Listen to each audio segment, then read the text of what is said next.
Bom dia, boa tarde, boa noite. Aqui é Gabriel Derizio, novamente no seu podcast Marketing News. Segue a gente aí no YouTube, no Spotify, dá um curtir, mas isso eu falo melhor depois, tá? Agora eu vou direto ao ponto aqui com o Bruno, do Mundo do Marketing. Tudo bem, Bruno? Tudo bom, Gabriel? Prazer estar aqui com você. Eu que tenho prazer porque eu não sei se você que está assistindo a gente conhece, provavelmente você conhece o Mundo do Marketing. E eu estava contando para o Bruno que eu conheço e leio esse portal desde 2009. E eu achava... Até falei para ele, será que é o mesmo de 2009? Aí você falou que é, né? Sim, desde 2006, que a gente lançou, 13 de março de 2006, completando 18 anos nesse ano de 2024. Uma jornada, né? Agora chegando na maioridade. Parabéns e obrigado também, Obrigado. Porque ajudou na formação minha e de muitas pessoas. Não sei se você já pensou por esse ponto, né, cara? A gente já teve muito relato, né? E pensamos desde o início, não... Engraçado que por mais que a gente pense no longo prazo, a gente não consegue realizar tudo que pode ser, tudo que pode acontecer, né, nesse longo prazo, né? O mundo do marketing nasceu para promover o mercado e promover o profissional de marketing, né? E é muito interessante que hoje existem diretores de marketing, vice-presidente de marketing, os famosos CMOs que eram estudantes lá em 2006, que acessavam o mundo do marketing, que liam o mundo do marketing, que de estudantes passaram a ser analistas, coordenadores, gerentes e viraram diretores de marketing. A gente já tem esse ciclo completo dentro do mundo do marketing, dentro dos habitantes do mundo do marketing, que eu chamo carinhosamente. Todos vocês, habitantes do mundo do marketing. E você tem números assim para falar para a gente, tipo, do mundo do marketing, né? Além dos 18 anos? Sim, números do mundo, especificamente do portal Mundo do Marketing, nós conversamos com 500 mil pessoas todo mês, né, em todas as nossas plataformas. Tanto portal, hoje... É o maior portal de marketing do Brasil? Específico de marketing, sim, né? A gente tem portais de comunicação, propaganda também. Tem portais de conteúdo de empresas, né, também, que são bem fortes, mais específicos de marketing, com foco nosso de estratégia, de tendência, de pesquisa, estudos, análise, de informação, atualização para tomada de decisão. Nós somos os maiores, sim. Que dirá os únicos também, porque assim, grandes desse tamanho, né? Profissionais, porque é um portal jornalístico, você é jornalista, né? A gente tem blog, né? Sim. Eu tenho um blog e tal, mas assim, portal de notícias, né? É o mundo do marketing, é referência para todo mundo. É veículo de comunicação, né? Quando a gente lançou, para eu apresentar para as pessoas, eu falava, nós somos uma revista eletrônica, né? Como se fosse ali, tipo, o Fantástico, Fantástico, não sei se vocês ainda usam, né? Navegar pela web. Nós somos uma revista eletrônica sobre marketing, né? E na época, quando a gente lançou, a gente tinha muitos benchmarks, né, digital e também impressos, né? O próprio Valor Econômico, a revista Exame, por que não Meio e Mensagem, né? Só que a gente escolheu um caminho bem claro ali de focar nas estratégias das grandes marcas, né? Do marketing raiz, né? Do que é realmente necessário para as empresas poderem crescer, poderem fazer a diferença na vida das pessoas, que é para isso que o marketing existe. Eu lembro que quando eu tive o primeiro contato com marketing, acho que todo mundo, ou quase todo mundo, com Kotler, né? Em 2009. Tem uma história interessante, o primeiro contato de quase todo mundo com marketing, mas fala aí. Não, é você falar, já guarda aí. Porque mais ou menos em 2009 ali eu falei, caraca, que mundo legal, né? E você já teve essa visão, e além de ter essa visão, que eu acho sensacional, você como jornalista poderia ter escolhido outros caminhos, e você falou agora, né, do caminho do marketing. Por que especificamente? Por que escolher o caminho do marketing, né? É interessantíssimo isso. Eu sou jornalista, como você falou, e os primeiros 7 anos da minha carreira eu trabalhei com um monte de coisa. Primeiro com a minha paixão, que é automobilismo, comecei cobrindo automobilismo, indo para Interlagos, para o finado Autódromo de Jacarepaguá. Então, eu lembro, esse fim de semana eu joguei vôlei e fiquei bem queimado. Eu lembro que quando eu ia para Jacarepaguá, eu ficava muito queimado, porque ele, por mais que não seja tão perto da praia, é perto da praia, E você pega... Até aqui em Interlagos você também fica queimado se você não passar um protetor solar. Porque é uma área muito aberta, né? Então, comecei com automobilismo, depois cobri turismo, economia, que mais? E depois fui trabalhar com televisão também. Que eu tô lembrando é isso. E trabalhei na TVE, lá no Rio de Janeiro, que hoje é BC, né? Que é TV do governo. E aí, fazendo jornalismo na faculdade, tinha uma cadeira de marketing. Mas não é aí que a história do mundo do marketing começa. Na verdade, ela tem uma coisa assim muito doida. Porque jornalista, teoricamente, ele é muito contra ao mercado, ao capitalismo, a qualquer coisa que fale de dinheiro, de consumismo, né? Entre aspas, né? E eu, como um bom estudante de jornalismo, eu segui essa cartilha. E a gente teve matéria de marketing. E o professor, eu lembro como se fosse a cena exatamente como se fosse hoje, Gabriel. O professor abrindo o livro Administração de Marketing do Kotler e falando de marketing. E eu lembro dos nossos colegas da faculdade, um olhando para a cara do outro. E aquilo ali gerou um motim. Nós fomos na coordenação para pedir para tirar o livro do Kotler de sala de aula. Ou seja... O Bruno, fundador do Portal Mundo do Marketing, foi um dos responsáveis por tirar o Kotler de sala de aula. A gente falou assim, gente, se a gente não entende nada, a gente não precisa disso para nada, que não tem nada a ver com jornalismo, comunicação, esse negócio, tira esse cara é muito difícil, olha o tamanho desse livro, não sei o quê. E aí o professor adotou um outro livro menorzinho, mais atual, a gente acreditava na época, né, sobre marketing, que a gente falava naquela época que o Kotler estava desatualizado. Sim. E aí ele adotou um livro que eu não lembro qual era, mas que tinham vários tipos de marketing. E eu lembro que um dos trabalhos finais era fazer um seminário, fazer uma apresentação. E eu lembro que eu fiz sobre marketing digital. Naquela época já, Caraca. 2001, já se falava um pouco sobre isso. Muito insipidamente, muito inicialmente, né, porque até o marketing digital no início no Brasil foi chamado de marketing direto digital, mas isso é outra história. E aí, caminhando um pouquinho, estava trabalhando em assessoria de imprensa, estava lembrando das minhas experiências. E trabalhando em assessoria de imprensa, uma pessoa me pediu para escrever uma matéria sobre marketing. E eu falei assim, cara, não sei nada de marketing. O que eu lembro de marketing foi essa história do Kotler, de tirar o Kotler de sala. Mas eu já estava com outra cabeça. E aí fui pesquisar o que tinha na internet sobre marketing.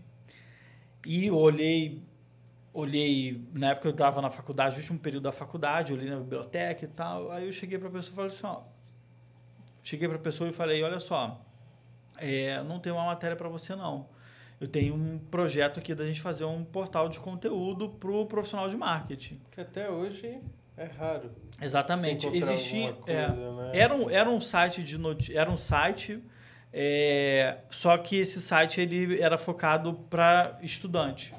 Eu falei assim, olha, eu acho muito interessante, porém, como negócio, eu acho que não vai ser sustentável. Tem que fazer para o profissional e falar do marketing como negócio para os profissionais, como que as empresas podem utilizar o marketing, devem utilizar o marketing para crescer, criar bons produtos e serviços, uma cultura boa para fazer a diferença na vida das pessoas.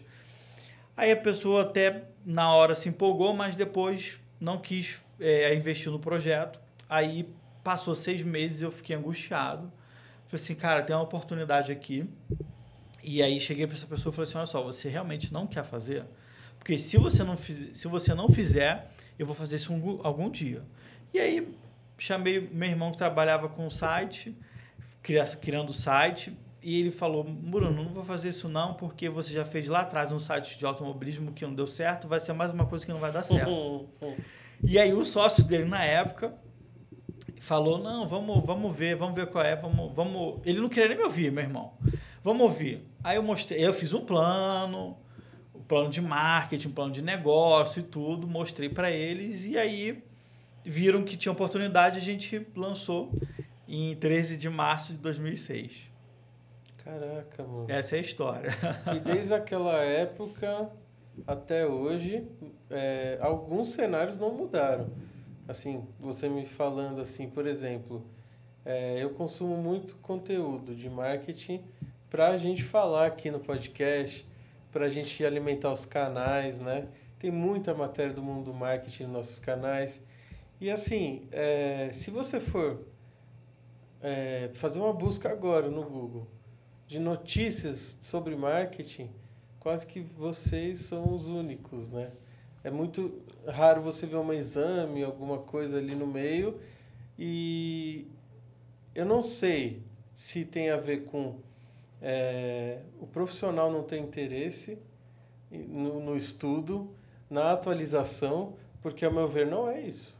Pelo que eu conheço dos profissionais. É um nicho, né? Marketing, ele, infelizmente, ele é dentro, editorialmente falando, ele é um nicho dentro da editoria de negócios. Então, a Exame, o Valor, eles têm editoria de negócios e tem lá o Valor, tem um caderno de negócios. A Exame tem uma categoria de negócios, né? Uma editoria de negócios também. E marketing entra ali. E aí entra dentro também de... Quando está fazendo uma notícia de uma empresa, marketing está ali também quando fala de negócio. Então, não existe... Ele está contido dentro dessas editorias de negócio. Não existe um aprofundamento. Foi por isso que eu tive a ideia de criar o Mundo Marketing. Vamos fazer algo aprofundado. Eu lembro... Está vindo na minha mente agora o nosso manifesto ali, o que a gente, nossos valores jornalísticos, lembrei.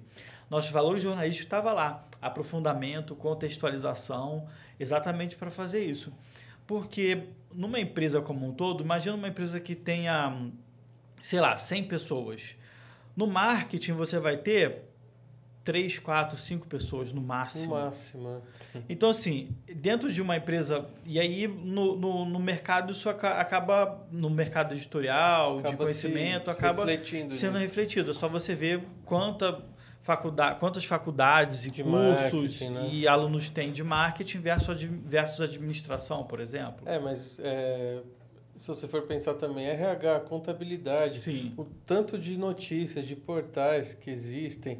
Se a gente for olhar por esse foco, o mundo do marketing e ações como essas, como essa aqui que a gente está tendo de gravar um podcast só de marketing, faz parte também da valorização e do crescimento da área, né? Sim. No Brasil. Sim, a gente acredita muito nisso. Foi o nosso propósito desde o início, fazer com que marketing fosse bem feito e bem visto, né? Desde o começo, a gente teve a ideia, né, o propósito de falar assim, vamos falar das boas práticas. A gente quer trazer os casos de sucesso, queremos colocar holofote nesses casos de sucesso, mostrar as melhores práticas, o como fazer, para que o marketing não seja visto como enganoso, como algo que não faz a diferença na vida da empresa, das pessoas. Então, desde o início, a gente teve esse propósito. Um fato curioso também, você falou da Exame, de 2009 ou 2010 até 2013, nós fornecíamos conteúdo de marketing para o portal da revista Exame também. E para o portal da revista HSM.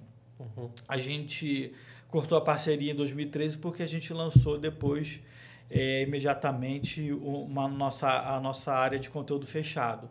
Então, não fazia sentido a gente abrir o nosso conteúdo para Exame ou para HSM ou quem quer que seja, se a gente ia fechar todo o nosso acervo, porque metade do nosso conteúdo ele é acessado para fins de pesquisa mesmo do próprio profissional de marketing que está em busca de informação para tomada de decisão, e a outra metade é o que está acontecendo no mercado agora, nesse momento. Perfeito. Eu acho que, olhando para esse cenário assim, do marketing, como era para... Hoje já teve uma valorização do profissional. Se você for ver pesquisas assim, de credibilidade de profissões, o marqueteiro ele está sempre ali como uma das que tem menos credibilidade ali, né? Sim. Ainda. Porque as pessoas ainda atrelam, ligam a nossa profissão fazer marketing como enganar, né? Como tentar... Eu odeio a expressão, por exemplo, jogada de marketing, né?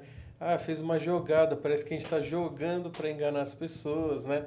E assim, o papel do marketing em si é você conseguir atender as necessidades do cliente, nunca criar necessidades, sempre atender necessidades, criando desejos nos clientes.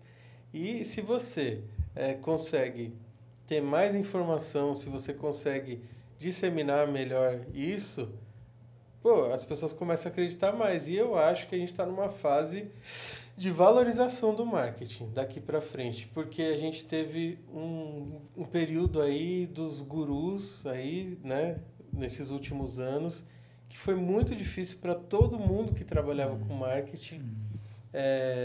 Faça marketing digital e seja rico e tenha sucesso e olha aqui meu carro, eu consegui assim.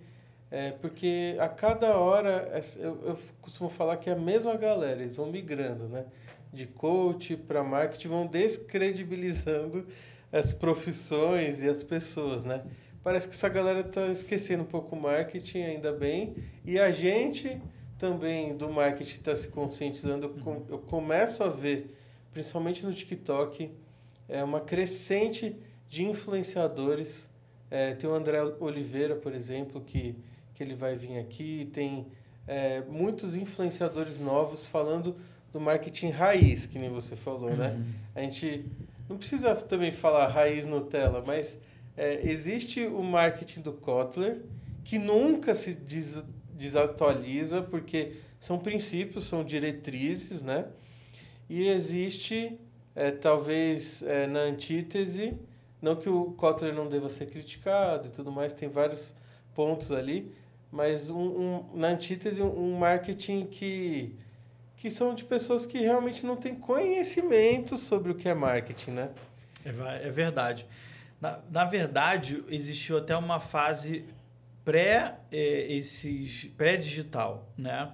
Que foi a fase também dos, vamos dizer, eu nunca falei sobre isso, mas eu acho que a gente pode arriscar.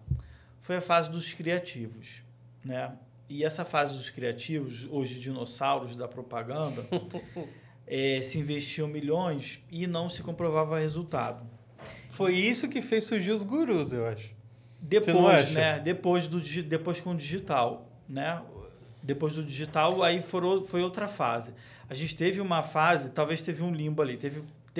Quando o mundo do marketing começou, estava começando a se discutir exatamente estava se começando a chamar a atenção para o fato do marketing que o marketing precisava abrir o olho, que senão ele ia perder importância por conta exatamente de não comprovar os resultados.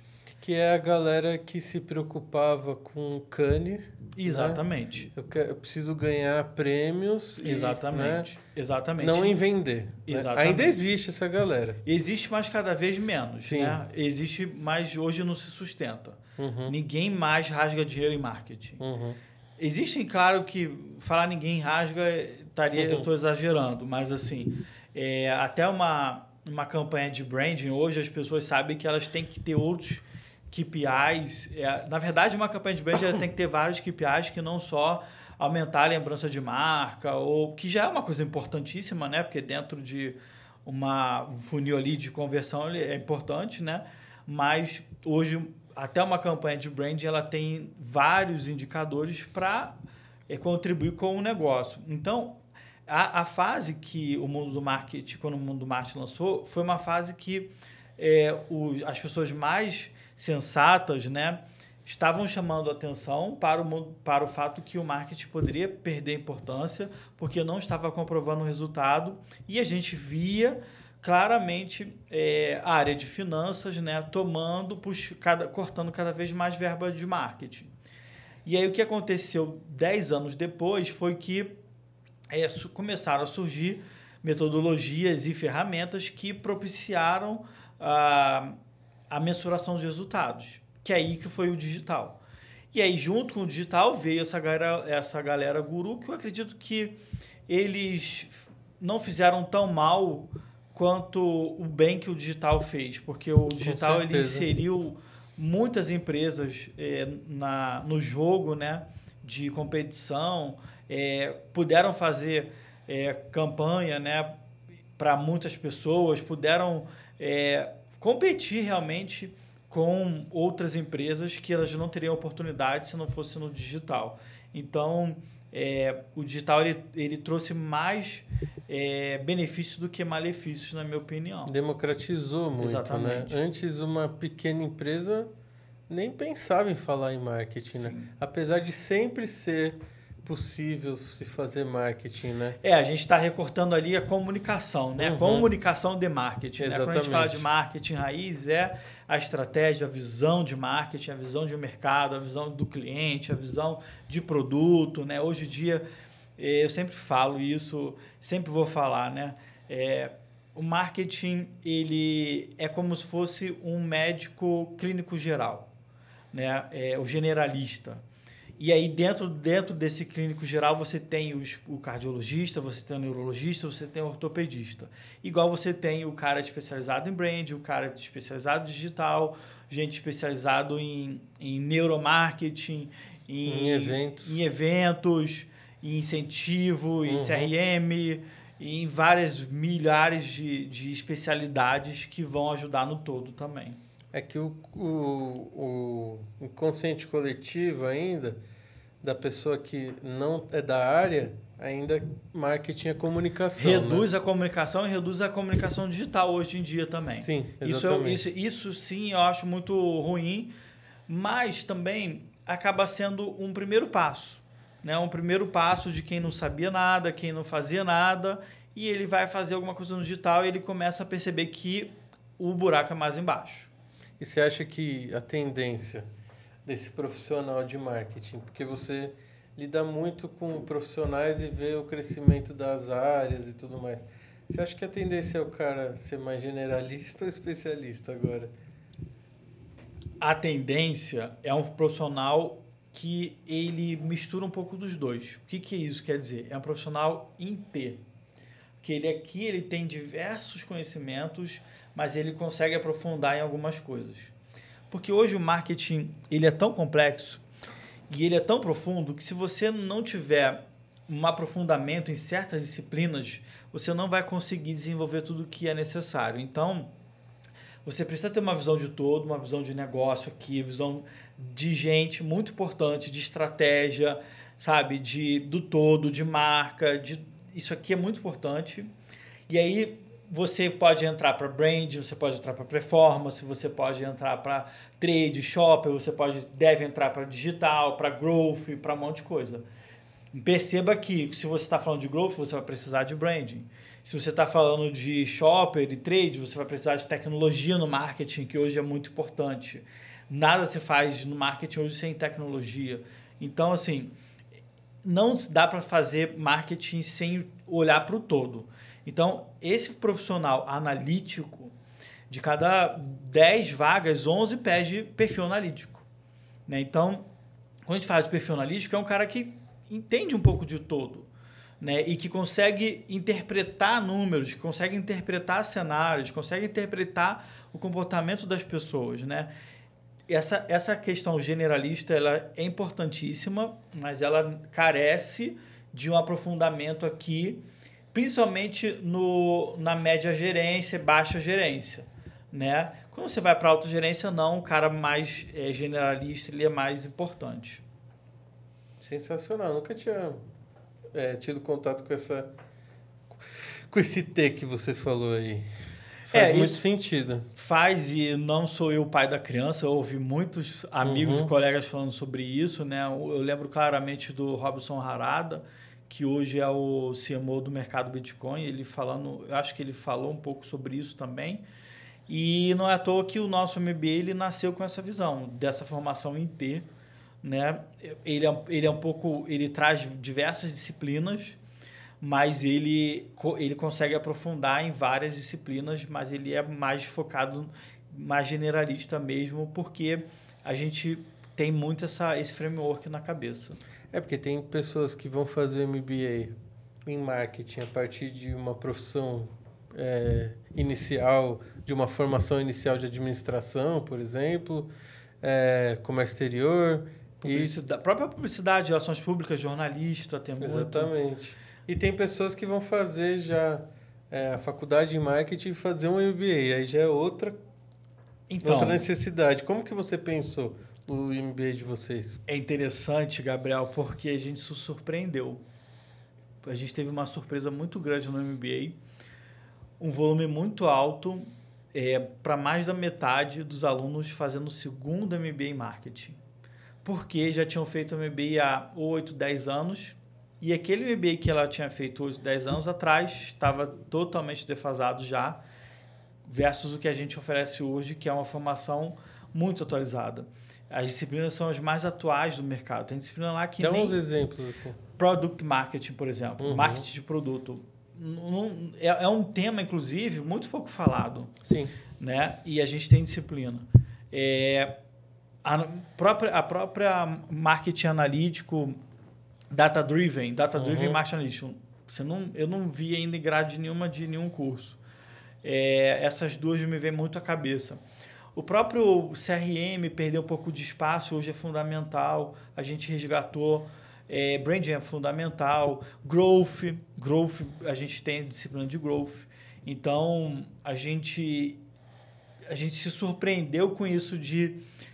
A gente pensou no produto, ele é o mais atualizado, mas eu não tinha a noção de que a gente ia ter muitos alunos fazendo seu segundo MBA de marketing também, porque o que tinha feito já estava desatualizado. E, infelizmente, a gente ainda tem muitos cursos desatualizados aí no mercado. E sobre o Data-Driven Marketing, o marketing focado em resultados ou orientado a resultados, né? Você percebe que é uma necessidade maior das empresas agora, né? O latente. É uma necessidade sem a qual ela não vive, né? Porque a gente fala sempre isso, parece que acaba caindo numa verdade absoluta. Toda empresa hoje é orientada a dados, etc. Mas, especificamente, ela é orientada a dados, mas ela sempre foi orientada a dados. Talvez a gente tenha mais acesso a dados agora. E precisa de mais pessoas especialistas em dados, né? Exatamente. Ela sempre foi levada pelos dados, sem analisar, só vendo talvez o resultado final, que era: não estou vendendo, está dando prejuízo, preciso fechar. Esse era o cenário trágico que a gente tinha. Era o único dado. Era o único dado que era visto, porque não tinha essa cultura, não tinha essa orientação, como você falou. Hoje tem a orientação, tem os dados e carece muito de análise desses dados, sim. Eu acho que também surgiram várias outras profissões ali e áreas atreladas ao marketing, né? Eu percebo, você falou de CRM, dentro de CRM existe, pelo que eu vejo dos alunos trabalhando, uma necessidade muito grande de profissional especializado, né? Muita gente largou essa área. Dentro, por exemplo... Até porque não tinha gente que trabalhava em CRM que tinha formação de marketing, era tudo estatístico. Exatamente. Engenheiro, né? E eu acho que uma boa formação para profissional de marketing talvez ele começar a fazer engenharia e depois fazer um MBA de marketing para trabalhar no marketing. Cara, eu acho. Mas, assim, lógico que se ele fizer uma coisa... colada na outra, estruturada, né? Tipo, faz uma estratégia já. Né? Porque assim, o que acontece hoje? O marketing muda a cada 2 anos. A gente falou aqui do Kotler, a base do Kotler talvez seja esses 20% que não mudam, né? Porque as coisas mudaram tanto, né? Tá tudo tão mais complexo que a cada 2 anos muda muita coisa. Tudo que você aprendeu, você tem que reaprender. Né? Não é que as ferramentas são novas, as necessidades das empresas elas são cada vez mais complexas, né? As necessidades das pessoas são cada vez mais complexas. Então, para você fazer marketing é cada vez mais complexo. E aí você precisa de novas ferramentas, você precisa de novos conceitos, novos pensamentos. Não estou dizendo para jogar fora o que foi feito Com arroz com completamente. feijão, né? Não, o arroz com feijão ele é muito importante, é a base. A base ali da estratégia, do cota de branding, de produto, tudo aquilo ali é fundamental, né? De visão, aquilo ali é muito, muito importante. Mas a gente tem hoje uma complexidade muito grande quando a gente olha para o todo, né? E aí, por exemplo, quando a gente vai para o próprio CRM que a gente está falando, né? Hoje o digital ele carece muito de CRM, de analistas de CRM, analistas de dados e tudo, cientista de dados. Claro que a gente hoje tem inteligência artificial que ajuda bastante, mas a pessoa precisa ter um mínimo ali de entendimento da coisa. E também muda a percepção e o mercado dependendo do local que você está, assim. Eu tive uma experiência com o pessoal da USP de ir para a Universidade de Lisboa. Foi a experiência mais legal da minha vida de estudo. Cheguei lá para fazer um curso de Data Driven Marketing e a gente imaginando que a gente ia ter aulas muito parecidas com o que a gente tem aqui na USP e tudo mais, conceituais, e colocaram para a gente 3 professores, 3 matérias. 2 eram estatística. Olha E só. eram estatísticos Olha em só. Portugal. O marketing é basicamente estatística em Portugal. E os caras, assim, dando matemática pura e análise e mineração de dados puro, assim, BI na veia, sabe? E a gente levou um susto. Sim. E é muito bom levar esses sustos, assim, porque eu vi o quanto que a gente pode e quanto eu posso me inspirar e me aprofundar mais nisso, né? Porque a gente, como eu te falei, parece que a gente fala muito genericamente. Uhum. A gente precisa de dados, mas poucas pessoas entendem, assim, a profundidade dessa questão, Sim. né? Porque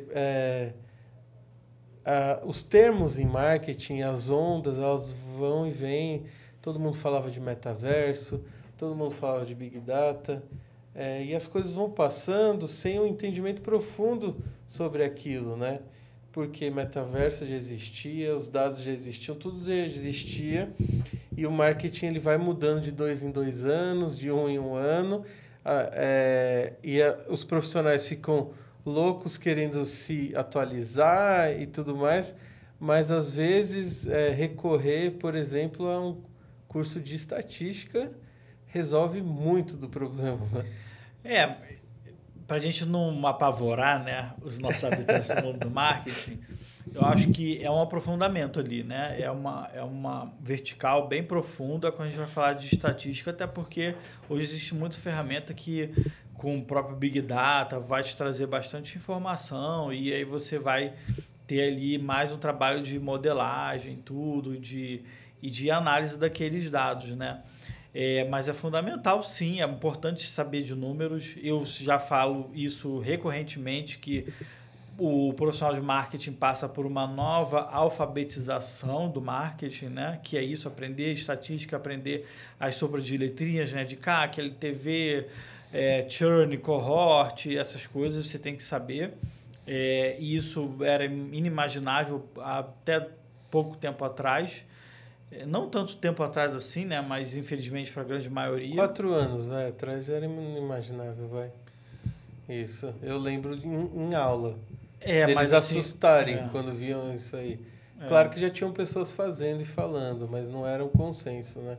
Tudo vai da profundidade do amadurecimento do marketing, da empresa e do profissional. E aí, quanto mais profundo, amadurecido está essa empresa profissional, mais ele vai precisar de um curso de estatística, porque ele já está ali já no nível hard já de execução, de entendimento do que ele está fazendo, das possibilidades que ele já fez e para onde ele precisa ir. Mas sem esquecer também da grande ideia, né?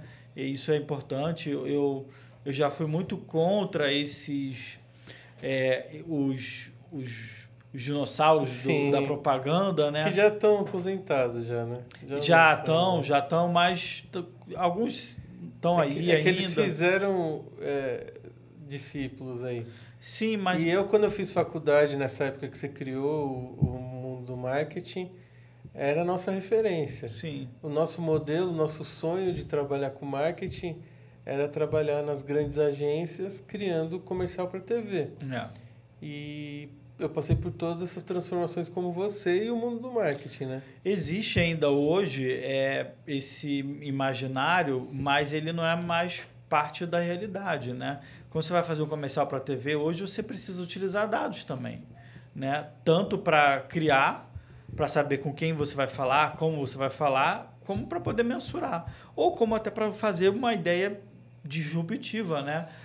Utilizando tecnologia, como foi o caso do comercial lá da Volkswagen com a Elis Regina e com a filha. Uhum. Né? Então, que você utilizou inteligência artificial para poder fazer... Como ferramenta. Como ferramenta. Então, assim, a criatividade ela não é sobrepujada pela tecnologia ou pelos dados. Não, os dois são aliados. Ontem o Boninho, não sei quando vai ser o podcast, se sai semana que vem e tal, mas ontem o Boninho ele postou no Instagram dele alguns dados do Big Brother, né? Mais específico de marcas, né? E ele postou dados comparativos do primeiro com o segundo mês de Big Brother, que acho que está entrando no segundo mês, não sei ao certo. Ele postou interações por aplicativo, então G-Show, Globoplay. Ele postou um monte de dados e métricas que a gente falou em outro podcast aqui, que são próprias. Então, você vê a inteligência ali. Exatamente. E aí vem o outro ponto que eu queria puxar com você, que eu olhando aquele report, que é um carrossel do Instagram do Boninho, depois você vê, cara, eu vou te mandar. Se eu tivesse dinheiro, eu investiria na hora no Big Brother. Ele me convenceu.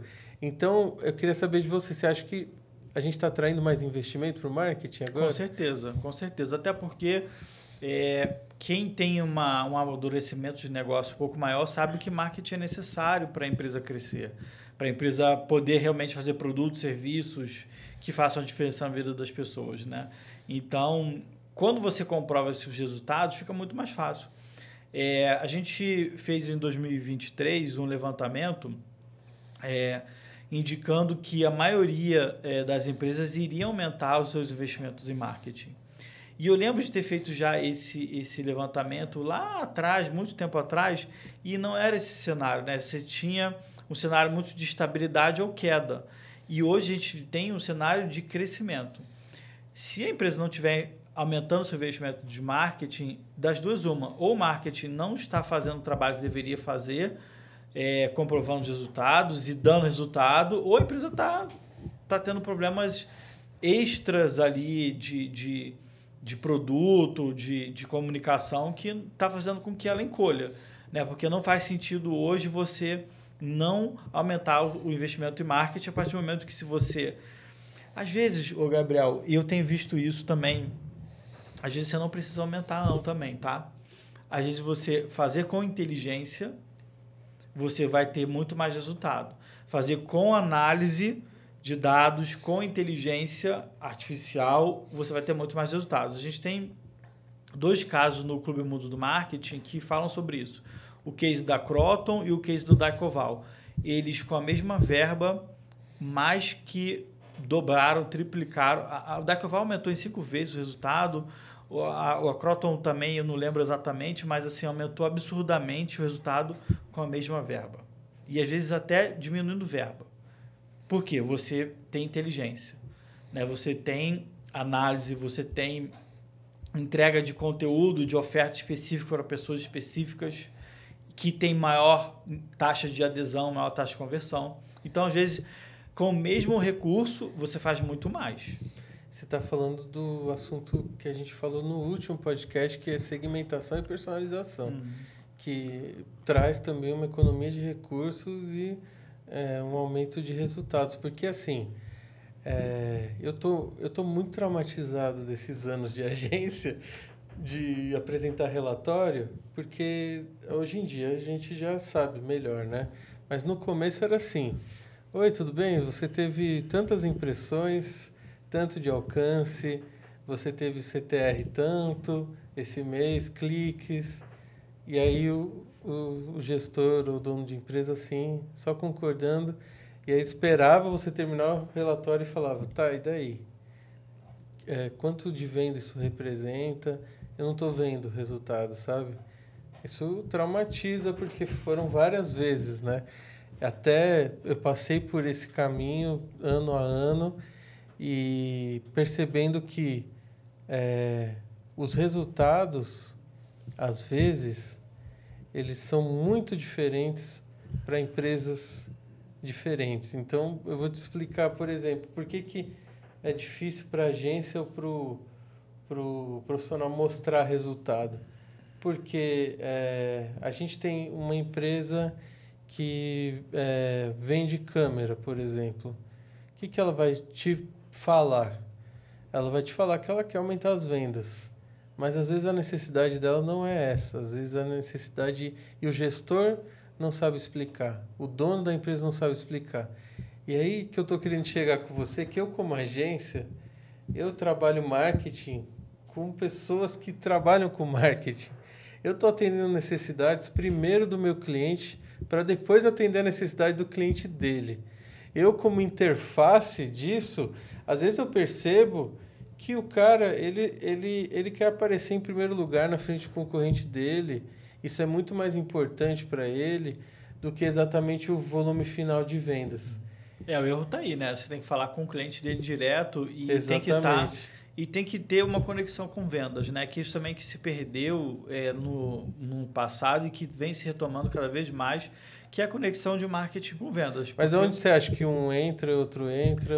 Os dois entram juntos. É um casamento. Não dá para ser casamento e casa separado ou cama quarto separado. É um casamento e aí é tudo junto, né? Qualquer iniciativa de marketing para aumentar a venda, ela tem que ser feito junto com vendas e comercial, ou trade, o que quer que seja. Porque eu acho que a área de vendas é que mais dá e fornece dados relevantes para a gente chegar no público ideal, né? Exatamente, exatamente. Não só isso, ela tem as métricas também de vendas. Então, assim, de onde veio a venda? Veio do cara entrando na loja sem nunca ter visto a sua marca? Vem do cara que recebeu um folheto na casa dele? Veio do cara que foi impactado no digital? Foi no cara que viu uma mídia na rua? De onde veio esse cara? Mas aí entra o ego, cara, que é o que fode tudo. Desculpa, porque assim... o vendedor quer falar que foi ele que fez a venda, que ele não precisou do marketing, entendeu? Não, mas aí a partir do momento que você gera o lead, né? A partir do momento que você gera o lead e ele fechou com aquele lead ali, você... o Zezinho e a Maria, eles fecharam aqui 2 contratos de R$1.000. Tá, mas de onde veio o Zezinho? De onde veio a Maria? Eles vieram lá de um anúncio no Instagram, vieram de um anúncio no Facebook, né? Então... E aí o cara pode dizer, você fechou o seu trabalho, ótimo, parabéns, não fez nada além do seu trabalho, que é fechar a venda. Mas eu que gerei o lead para você, né? E aí você resolve esse problema. Na teoria... Na prática, eu falei com você antes que eu tive 2 anos ali de head de marketing. E você não imagina quanta briga eu tive com o comercial, rapaz. Eu imagino. Você não imagina quanto do CEO ligar para mim para apaziguar ânimo, porque eu também passei por um processo de amadurecimento, porque eu vinha dessa escola de briga entre marketing e vendas e não é uma briga. É igual casamento, se você viver brigando, você não vai viver casado, você vai separar. Tem que ser parceiro, cara. Tem que ser parceiro. E dá muito certo quando é parceiro, é muito certo. E aí foi toda uma mudança, foram 2 anos assim, no final, quando eu saí, estava lindo, né?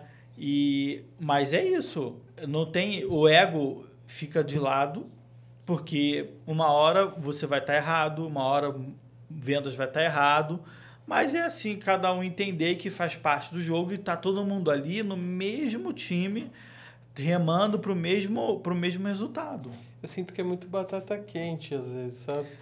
Te entreguei o lead, não, eu fiz minha parte. Então, isso são as empresas que não estão maduras. Isso são as empresas que não estão maduras. Mas eu acho que esse é um grande desafio daqui para frente, para muitos profissionais, né? Sim.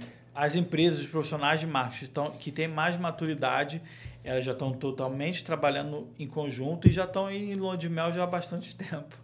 Eu acho esse um grande desafio. O que que você acha como desafio atual para o marketing? Porque a gente falou, Nossa, a gente falou tanto de valorização, de investimento, né? O que que você acha, para a gente finalizar esse episódio, o que que você acha que falta para a gente ser mais valorizado como profissional e como profissão, né? Como área? pergunta boa essa, viu? Porque eu nunca tinha parado para pensar, porque a gente sempre fala de muita coisa, né? Porque eu falo muito como profissional Uhum, para os alunos, conhecimento e uhum. demonstrar conhecimento e números e dados. Sim, Isso te valoriza, sim, né? Mas como profissão, você acha que pode falar melhor para mim também. Porque você acompanhou a profissão muito antes de eu entrar até na profissão. sim, Essa evolução, assim, né? sim. Olha, rapaz, essa é uma pergunta muito boa. E repete ela, por favor. Para a gente valorizar mais a nossa área O de que falta para marketing. valorizar mais a área? O que falta é esse amadurecimento, sem dúvida. Eu acho que a gente tem que passar por esse amadurecimento. Não dá para Coletivo, né? coletivo, certo? A gente não pode mais ser júnior. A gente não pode mais se dar o luxo de não ir para uma reunião muito bem preparado, sem dados, sem mostrar soluções, sem ter analisado tudo bem antes. Marketing é muito estratégico. Então, o marketing ele tem que direcionar a companhia.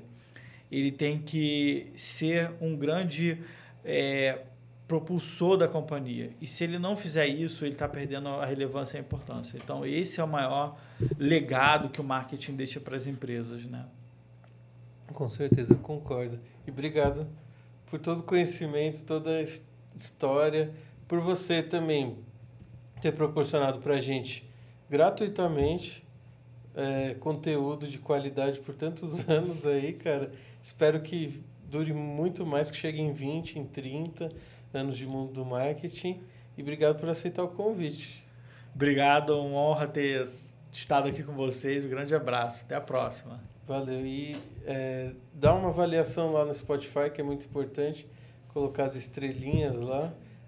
Curtir esse vídeo no YouTube. E até a próxima. Um abraço.